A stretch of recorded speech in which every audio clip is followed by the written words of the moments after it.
Jake Collins slouched in his seat at the back of the xenobiology classroom, aboard the galactic scholastic vessel Harmonious Exchange. He was the only human in his year, one of only 6 humans attending the prestigious Interspecies Academy, orbiting Proxima Centauri. As usual, he stood out among his classmates. At 16 Earth Standard Years, he was shorter than most of the other species, but significantly denser in muscle mass, with a gravity-forged solidity that made even the athletic Centauri youngsters seem fragile by comparison. Professor Zilnax, a tall, willowy Arcturian with translucent skin through which pulsed an intricate network of lavender veins, glided to the front of the classroom. Today, they announced, their voice a melodious trill, we begin our unit on environmental adaptation across biospheres. Each of you will present an example of evolutionary adaptation from your homeworld. Jake suppressed a groan. He'd been at the academy for 3 months now, and he was tired of being treated like some kind of exotic oddity. His classmates were mostly from what humans classified as garden world's planets, with stable climates, minimal tectonic activity, carefully balanced ecosystems, and none of the extremes that had forged life on Earth. Let's begin with our exchange student, Professor Zilnax said, their 4 eyes blinking in sequence. Jake, please share an adaptation from your homeworld. Jake reluctantly stood. 27 pairs of alien eyes, some species had more than 2, turned toward him with expressions ranging from curiosity to the now familiar mixture of fascination and horror he'd grown accustomed to. Well, Jake began, humans have sweat glands all over our bodies. Explain the function, prompted Professor Zilnax. When we get too hot, our bodies release water through millions of tiny holes in our skin. The water evaporates and cools us down. It lets us regulate our temperature, even extreme heat. Eltrine, a feathered aviorian with bright plumage that changed color with his emotions, raised a wing hand. You leak water? Deliberately? Through your skin? His feathers shifted from blue to a troubled orange. Yeah, Jake shrugged. It's how we can run long distances even in high temperatures. Humans can actually run most other species to death in a hot environment. It's called persistence hunting. The classroom erupted in horrified chittering and clicks. Professor Zilnax's skin paled to near transparency, revealing more of their internal organs than Jake had ever seen before. You pursue prey until it dies of exhaustion, asked Miss Drossel, a feline phallicoid whose ears had flattened against her skull. That's barbaric. Jake hadn't expected this reaction.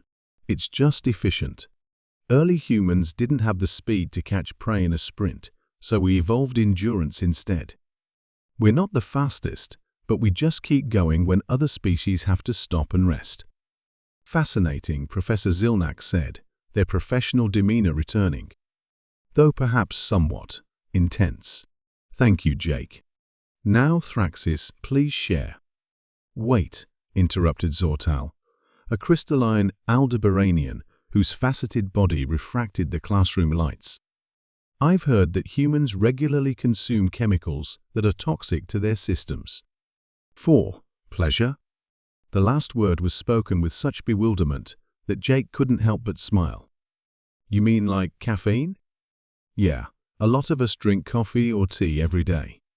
They're mild stimulants that help us feel more alert. Jake thought of his mother, who insisted she couldn't function without her morning coffee. But it's a toxin. Zortal's crystalline form vibrated in distress. Your species deliberately consumes poisons?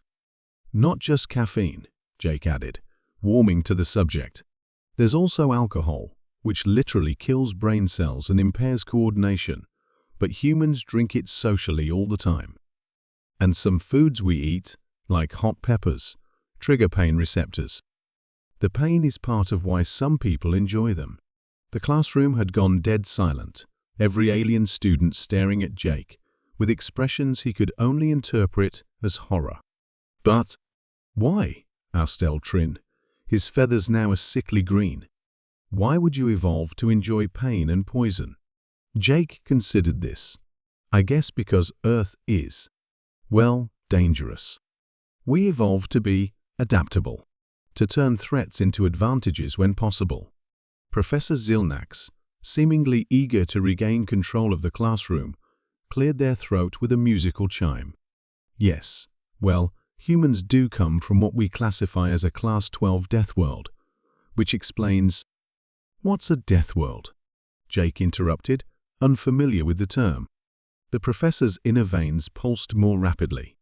It's our classification for planets with extraordinarily hostile conditions. Earth is one of only 8 known inhabited DeathWorlds in the charted galaxy. The gravity alone is nearly twice what most sentient species evolved under, not to mention the extreme temperature variations, high atmospheric oxygen promoting combustion, aggressive predators, tectonic instability, weather extremes. Jake blinked. He'd never thought of Earth as particularly dangerous. It was just home. Is it true, asked Missile hesitantly, that humans break their bodies deliberately to make them stronger? Her voice had dropped to almost a whisper, as if she were asking about something obscene. You mean like exercise? Yeah, when we work out, we actually cause tiny tears in our muscles. When they heal, they grow back stronger. Jake flexed his arm, the motion casual to him, but causing several of his classmates to flinch. And bones? Pressed Zortal. I've read that human bones can repair themselves if broken and become stronger at the breakpoint. That's true, Jake nodded. It's called a healing callus. The bone actually grows back thicker and stronger where it was broken. By the harmonious void, whispered Trin, his feathers now pale blue with shock. You're all regenerating combat organisms. The phrase struck Jake as so absurdly dramatic that he laughed, which only seemed to disturb his classmates further. He noticed several of them edge their seats away from him slightly.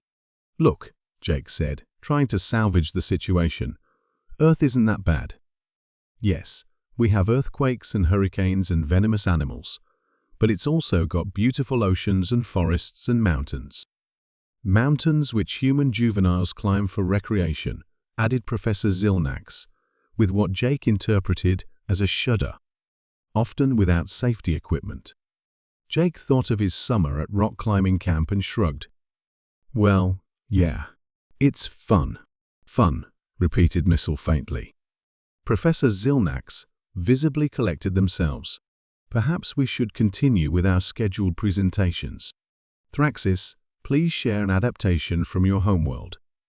As Thraxis began describing the specialized light-filtering membranes that protected Proximians from their sun's mild radiation, Jake noticed his classmates still stealing glances at him.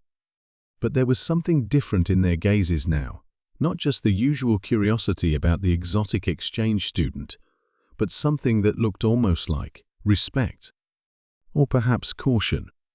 That evening in the dining hall, Jake was surprised when Zortal, Trine, and Missile sat down at his table, something they'd never done before. Tell us more about Earth, Zortal said, their crystalline form glittering with what Jake now recognized as excitement rather than distress. Is it true humans enter water for recreation, even though you cannot breathe in it, and that you keep predators in your dwellings as companions? Added Missile. Or that some humans jump from high altitudes with only fabric to slow their descent? Latrine's feathers had shifted to an eager purple. Jake smiled, suddenly realizing that being the only DeathWorlder in class might have its advantages after all.